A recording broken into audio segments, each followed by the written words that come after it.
तुझ्या खरंच या धाडसाबद्दल खरं कौतुक आहे.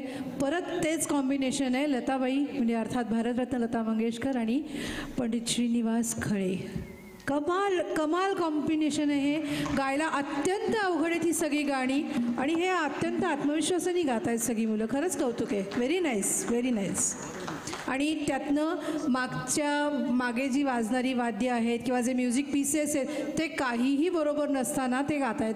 खरंच कमाल आहे. विदाऊट रिहर्सल चाललं आहे हे सगळं. वादक तर सगळे ग्रेट आहेतच, त्यांच्याकरता जोरदार टाळ्या आहेतच, पण ही निदान प्रोफेशनल तरी होतं. ही छोटी छोटी मुलं आहेत सगळी, छान गात आहेत. Congratulations, very nice.